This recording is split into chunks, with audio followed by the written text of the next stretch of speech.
Another Tuesday, another home tip. So today, I just want to show you the importance of that right behind me there. Can you see that right above there? I'll try to get a better angle right there. That is the access to my attic.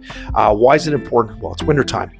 So we always talk about, or I've talked about in the past, making sure you have good insulation up there. It helps reduce your energy bills, etc. But there's other things you can look up there too.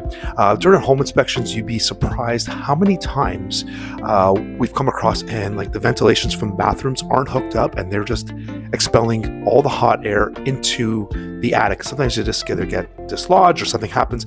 You don't want to do that. You want to be careful because that can cause mold in your roof. So you want to go in once in a while, just inspect to see and make sure your vents are going where they're supposed to do. And the other thing is, especially in the wintertime, you want to check for rodents.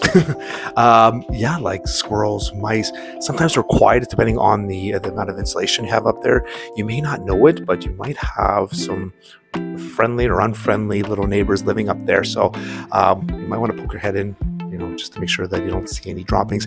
And if there is, obviously you want to call an exterminator and see what they can do about it. So that's my home tip today. Check your attic if you haven't done so in a while.